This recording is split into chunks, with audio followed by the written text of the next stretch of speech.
Good afternoon. Good afternoon. Good afternoon, sir.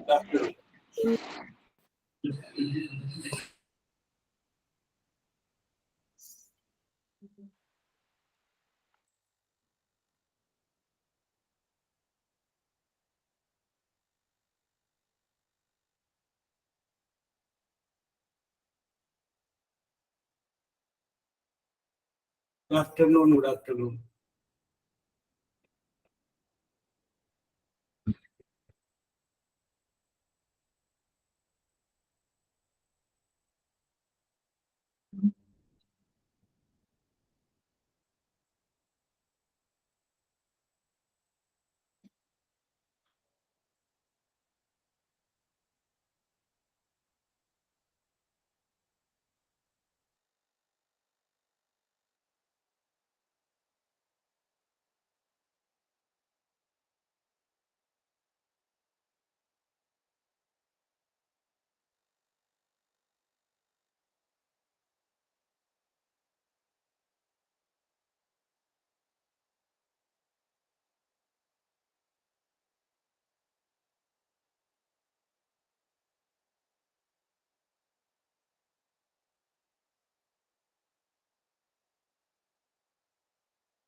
Yes.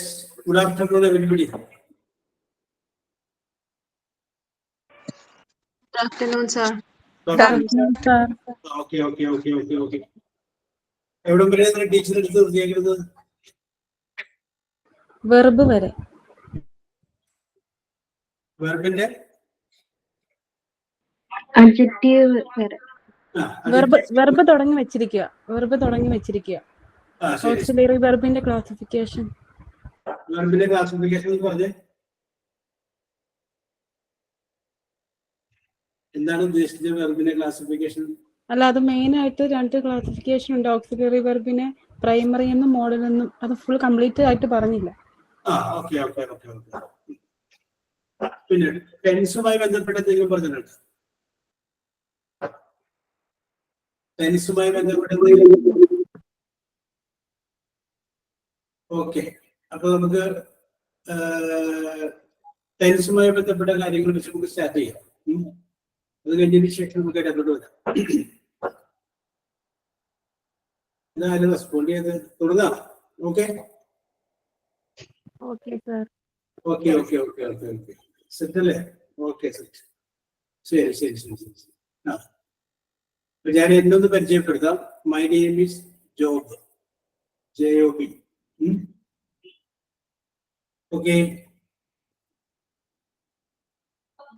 Okay sir. Okay ശരി. നിങ്ങൾ live ആവട്ടെ. എന്താ സംശയം ഇംഗ്ലീഷുമായി ബന്ധപ്പെട്ട് പറയാൻ ചോദിക്കുക. നമുക്ക് വേണ്ടത് ഇംഗ്ലീഷിൽ സംസാരിക്കുക എന്നുള്ളതാണ്. അപ്പോ നിങ്ങൾ ഇംഗ്ലീഷിൽ സംസാരിക്കുന്നു, ഞാൻ അതിന് മറുപടി പറയുന്നു, അല്ലെങ്കിൽ ഞാൻ അങ്ങോട്ട് ഇംഗ്ലീഷിൽ സംസാരിക്കുന്നു, നിങ്ങൾ ഇങ്ങോട്ട് അതിന് മറുപടി പറയുന്നു. അപ്പൊ ഒരു കാര്യം ചെയ്യും, നമുക്ക് അങ്ങനെ തന്നെ ആരംഭിക്കാം. ഇന്ന് രാവിലെ എഴുന്നേറ്റത് മുതൽ ഇതുവരെയുള്ള സംഭവങ്ങൾ ഇംഗ്ലീഷിൽ പറയാൻ പറ്റും. ചെറിയ സെന്റൻസ് ആക്കി പറഞ്ഞാൽ മതി. സ്മോൾ വലിയ സെന്റൻസ് ഒന്നും പറയും, ചെറിയ സിമ്പിൾ സെന്റൻസിൽ പറയാമോ? ഇന്ന് രാവിലെ എഴുന്നേറ്റത് മുതൽ ഇതുവരെയുള്ള സംഭവങ്ങൾ ഞാൻ വേണമെങ്കിൽ തുടങ്ങി വെക്കാം. I got up 6 o'clock in the morning. ഞാൻ രാവിലെ 6 മണിക്ക് എഴുന്നേറ്റു.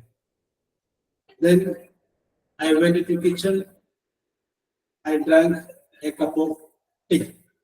പത്രം വരെ ഞാൻ പറഞ്ഞു.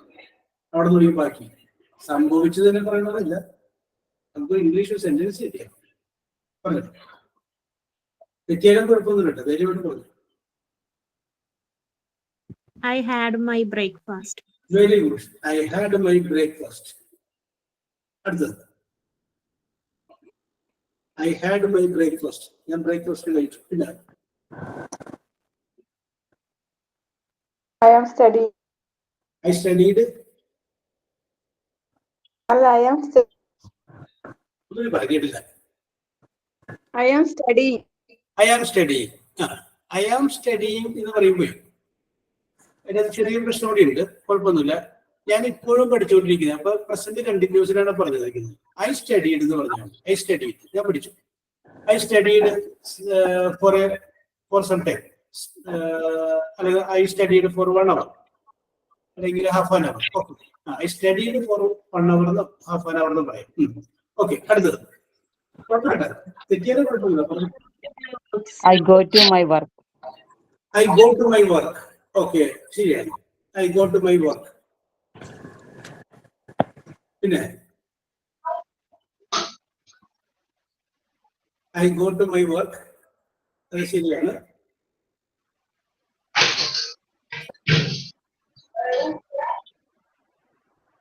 പിന്നെ ബാക്കി പറയും.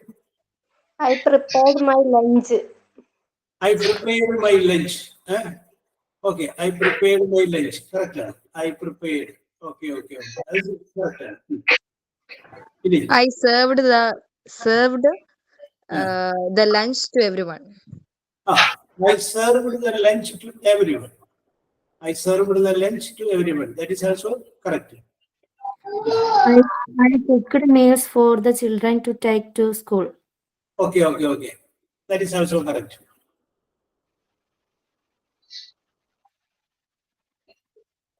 Anything?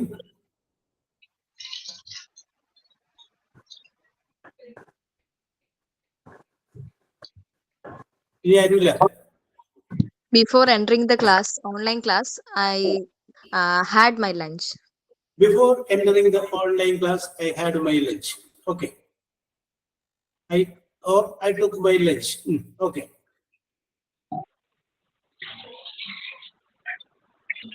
Yes. Okay. Okay, okay, okay. അപ്പൊ കുഴപ്പമില്ല, ശരിയാണ്. നിങ്ങൾ പറഞ്ഞതൊക്കെ കറക്റ്റ് ആണ്. ഇംഗ്ലീഷില് അത് തെറ്റൊന്നുമില്ല, കറക്റ്റ് ആയിട്ട് എന്ന് പറഞ്ഞു. അപ്പൊ നമുക്ക് വളരെ സിമ്പിൾ ആയിട്ട്, കാരണം എന്താണെന്ന് വെച്ച് കഴിഞ്ഞാല് നമ്മൾ ഇവിടുന്ന് ക്ലാസ്സിലേക്ക് നോക്കുമ്പോൾ ഉയർന്ന നിലവാരമുള്ളവരും നിലവാരം വളരെ താഴെയുള്ളവരും രണ്ടിന്റെയും ഇടയ്ക്ക് നിൽക്കുന്നവരുണ്ട്. നമുക്ക് ഏറ്റവും താഴെ നമുക്ക് ആരംഭിക്കാം. ഇവിടെ നമ്മൾ എന്ന് പറഞ്ഞു. ഇംഗ്ലീഷിൽ നമ്മളൊരു സെന്റൻസ് എഴുതുമ്പോൾ അതിന് ആദ്യം നമ്മൾ സബ്ജക്റ്റ് എഴുതും, പിന്നെ വെർബ് എഴുതും, പിന്നെ ഓബ്ജക്റ്റ് എഴുതും. ഇതാണ് അതിന്റെ ക്രമം. Subject, verb, object. സബ്ജക്റ്റ് എന്ന് പറഞ്ഞു കഴിഞ്ഞാൽ ആ പ്രവൃത്തി ചെയ്യുന്ന ആളെയാണ് നമ്മൾ സബ്ജക്റ്റ് എന്ന് പറയുന്നത്. വെർബ് എന്ന് പറഞ്ഞു കഴിഞ്ഞാൽ അയാൾ ചെയ്ത പ്രവൃത്തിയെയാണ് നമ്മൾ വെർബ് എന്ന് പറയുന്നത്. ഓബ്ജക്റ്റ് എന്ന് പറഞ്ഞു കഴിഞ്ഞാൽ അത് അല്ലെങ്കിൽ എന്ത് എന്ന് ചോദിക്കുമ്പോൾ ലഭിക്കുന്ന ആൻസർ ആണ് ഓബ്ജക്റ്റ്. Subject, verb, object. ഞാൻ ചായ കുടിച്ചു എന്നാണെങ്കിൽ ഐ ടീ ഡ്രിങ്ക് എന്നല്ല പറയാ, I drank tea. I subject, ഡ്രാങ്കിന്റെ വെർബ്, എന്ത് കുടിച്ചു എന്നുള്ളത് മൂന്നാമത് എഴുതണം, ടീ. ഓക്കെ, അങ്ങനെയാണെങ്കിൽ ഞാൻ അടുത്തൊരു വാചകം പറയുകയാണ്. നിങ്ങൾ അതൊന്ന് ഇംഗ്ലീഷിൽ വായിക്കുക. ഞാൻ പറവൂരിൽ വെച്ച് ഇന്നലെ രാവിലെ 10 മണിക്ക് ഒരു പാമ്പിനെ വടികൊണ്ടടിച്ചു കൊന്നു. ഒന്നുകൂടി പറയാം. ഞാൻ ഇന്നലെ രാവിലെ 10 മണിക്ക് ഒരു പാമ്പിനെ Excuse me, sir. ഒന്ന് മ്യൂട്ട് ചെയ്യാൻ പറയോ അസ്രീന?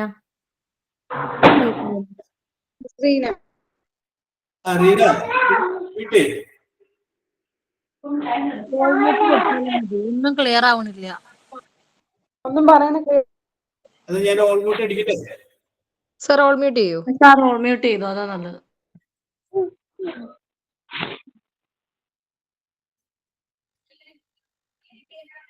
Yes. Okay, okay, okay, okay. Okay, okay, okay, okay. അപ്പൊ ഞാൻ പറയാം. ഞാൻ പറയുന്ന വാചകം ഇതാണ്.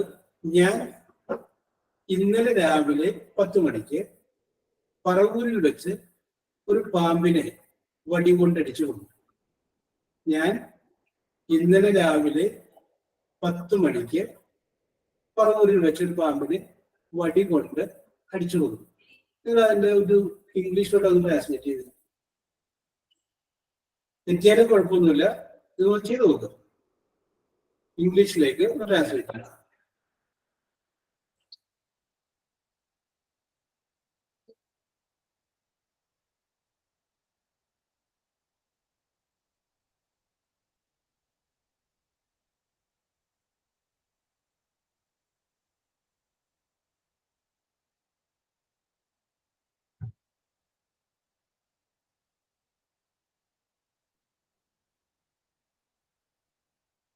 ഞാൻ ഇന്നലെ രാവിലെ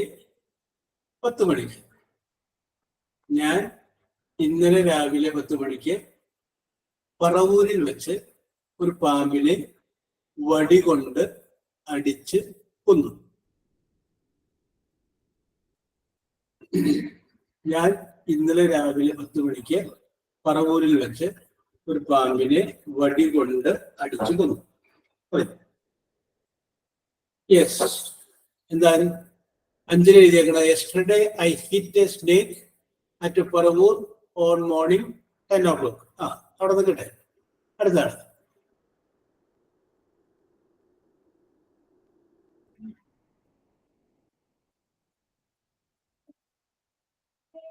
I killed Paravur yesterday morning.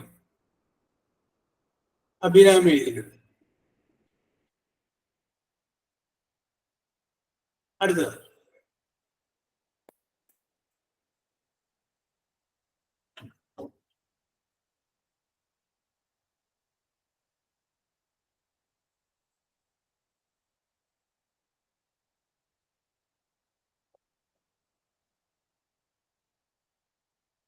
yesterday I killed a snake at Paravur. Safeela. നിബിധ എഴുതിയിരിക്കുന്നത് I killed yesterday at Paravur. സ്വപ്ന എഴുതിയിട്ടുണ്ട്. ഹർഷ എഴുതിയിട്ട് I killed a snake at 10 AM in the morning in Paravur yesterday. Harsha P. അടുത്തത് Ramsiya yesterday morning at 10 AM killed a snake. Ahmed yesterday I killed a snake by hitting with a stick at 10 AM in Paravur. അപ്പോൾ Ahmed.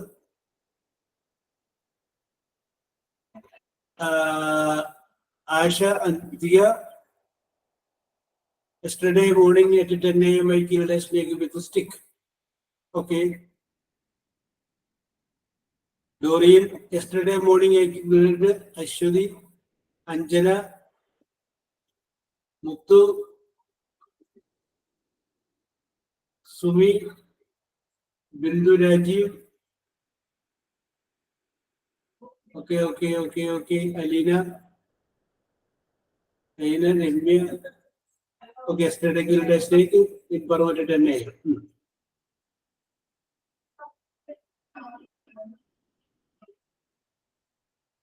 Yesterday morning I killed a snake. Okay. ഞാനേ ശരി. Okay, ഇനി type ചെയ്യണ്ട. Okay, ഇനി ഞാൻ പറയാം. അപ്പൊ ഞാനിത് നിങ്ങളോട് ചോദിച്ചെന്താന്ന് വെച്ച് കഴിഞ്ഞാല് നിങ്ങൾക്ക് ഇതിന്റെ ഇംഗ്ലീഷ് എങ്ങനെ എഴുതാൻ പറ്റും, എവിടെയാണ് റേഞ്ച് നിൽക്കുന്നത് എന്ന് അറിയാൻ വേണ്ടിയിട്ടാണ്. രൂപ. Okay, yesterday killed a snake at morning at Paravur. Okay. ഇനി ഇവിടെ നോക്കട്ടെ, ശ്രദ്ധിക്കും. അപ്പൊ നമുക്ക് വേണ്ടത് ഇംഗ്ലീഷില് ഒരു സെന്റൻസ് എഴുതുമ്പോൾ ആദ്യം നമുക്ക് വേണ്ടത് സബ്ജക്റ്റ് ആണ്, അത് കഴിഞ്ഞതിന് ശേഷം വെർബാണ്, അത് കഴിഞ്ഞതിന് ശേഷം ഒബ്ജക്റ്റ് ആണ്. അപ്പൊ സാധാരണ ഗതിയിൽ 3 വാക്കുകൾ ഉണ്ടെങ്കിൽ നമുക്ക് എളുപ്പത്തിൽ പറയാം, സബ്ജക്റ്റ്, വെർബ്, ഒബ്ജക്റ്റ്. അതും കഴിഞ്ഞിട്ട് വീണ്ടും കുറച്ചും കൂടി ഉണ്ടെങ്കിൽ നമുക്ക് എങ്ങനെ പറയാൻ പറ്റും എന്നുള്ളത് വന്നു കഴിഞ്ഞപ്പോഴാണ് ഈ ഒരു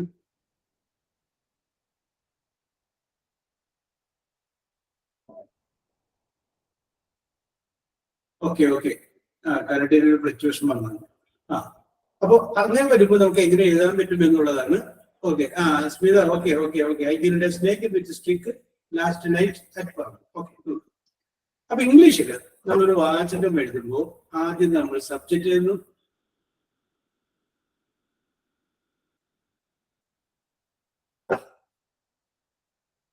ഇംഗ്ലീഷിൽ കേൾക്കാമോ?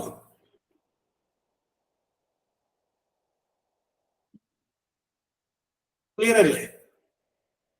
ഇംഗ്ലീഷിൽ നമ്മളൊരു വാചകം എഴുതുമ്പോൾ ആദ്യം നമ്മൾ സബ്ജക്റ്റ് പറയുന്നു, അത് കഴിഞ്ഞതിന് ശേഷം വെർബ് പറയുന്നു, അത് കഴിഞ്ഞതിന് ശേഷം ഓബ്ജക്റ്റ് പറയുന്നു,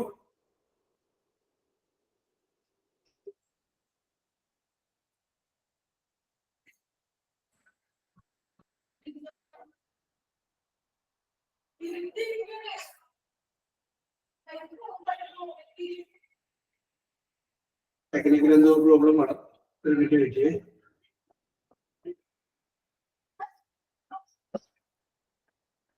ക്ലിയർ അല്ലേ നിങ്ങൾക്കിപ്പോ? Yes, okay, set. ശരി ശരി ശരി ശരി. Okay okay okay. അപ്പൊ നമ്മള് പറഞ്ഞതുകൂടി പറയാം. ആദ്യം നമ്മൾ സബ്ജക്റ്റ് എഴുതുന്നു, അത് കഴിഞ്ഞതിന് ശേഷം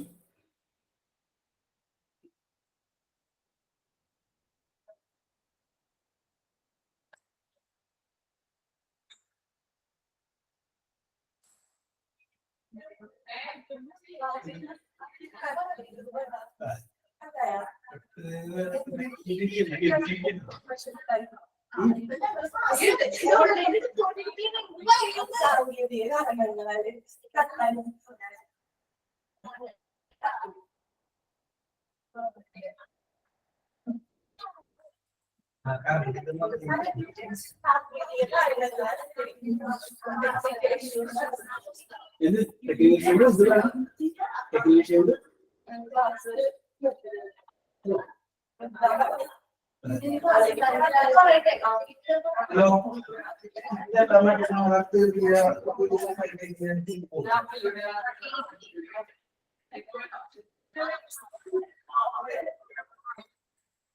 പ്രിയപ്പെട്ട കുട്ടികളെ, ചില ടെക്നിക്കലായിട്ടുള്ള കാരണങ്ങൾ കൊണ്ട് ഇന്നിന് ഈ ക്ലാസ് ഉണ്ടായിരിക്കുന്നതല്ല. കാരണം നമ്മുടെ സാങ്കേതികപരമായിട്ടുള്ള എന്തോ പ്രശ്നങ്ങൾ പറ്റിയതാണ്. നമുക്ക് അടുത്ത ക്ലാസ്സിൽ കാണാം. Okay okay okay.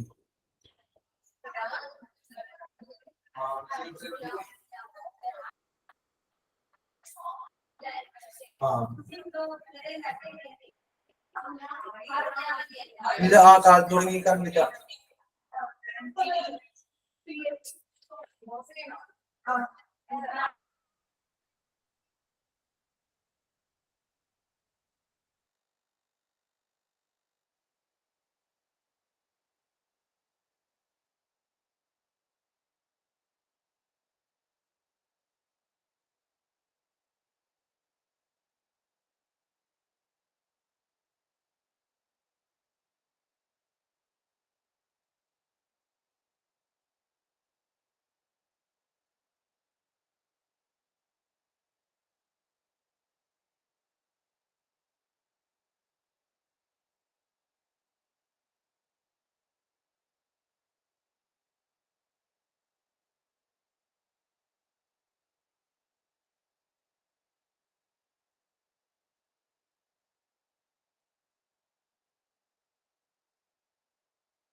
അല്ല, ടെക്നിക്കൽ ഇഷ്യൂസ് കാരണം ഇനി ക്ലാസ് ഉണ്ടാവില്ലെന്നല്ലേ പറഞ്ഞത്?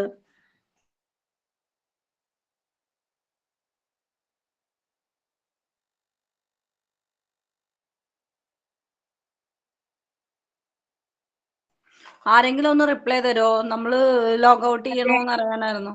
അതെ, ഇനി ക്ലാസ് ഇല്ലാന്നാ പറഞ്ഞേ. ഓക്കെ.